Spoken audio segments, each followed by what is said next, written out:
Hey, it's Jay here. In my last sharpening video, I built this wall-mounted stand for my grinder to house my one-way sharpening system. While the one-way system is really good for lathe tools, it also has these great tool rests for just basic sharpening of things like chisels.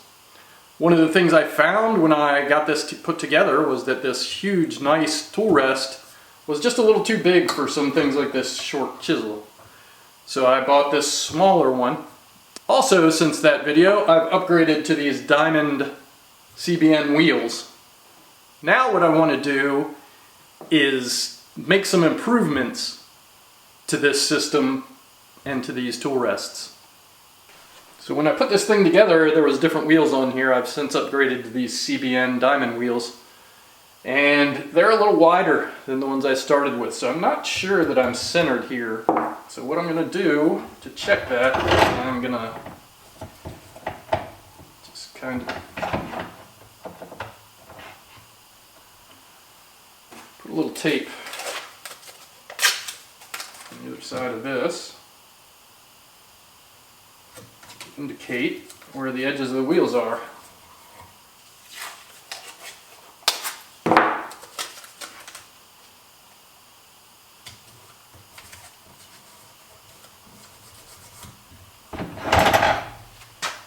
Move it over to the other side.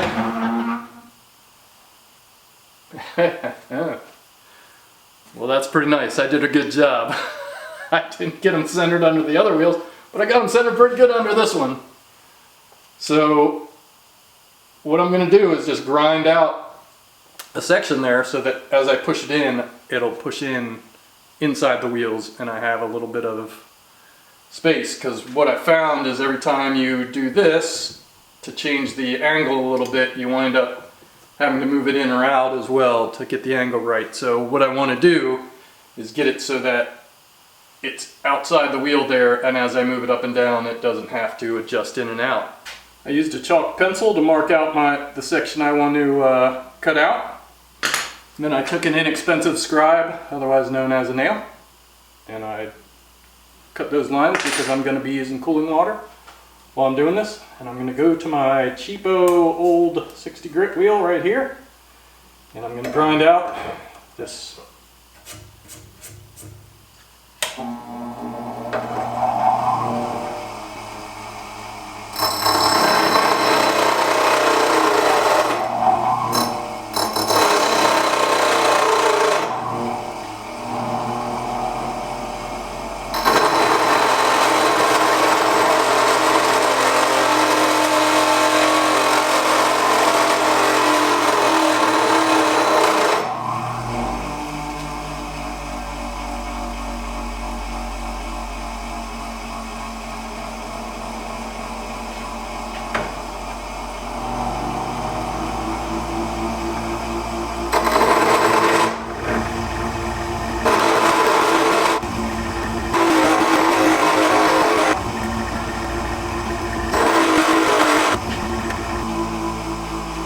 Okay, that's going pretty slow. I'm going to try something else.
Yeah, that's the biggest problem with that Veritas tool rest, is just a little too weak for the forces that are actually generated. It's sort of bound to happen, wasn't it?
And a little 10-year-old high heat paint.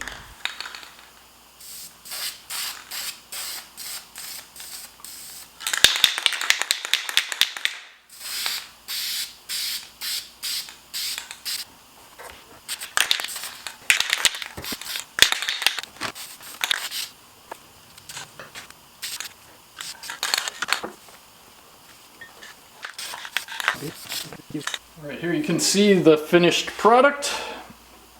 The advantage here is when this is at an angle, I can push it up very close, and the gap right here is minimal, and that's because I made this at about a 45-degree angle. This thing's pretty thick, so you can picture at a 45-degree angle it's going to have a pretty good gap. As I push it up against there, where it would hit at sort of 45 degrees, it would hit, I can kind of twist it in here, it would hit right about there. And as you can see, I can stick a big chunk of my finger back in there between the stone and the thing, whereas if I push that all the way up, I can just get my fingernail kind of in there. So that's the big advantage.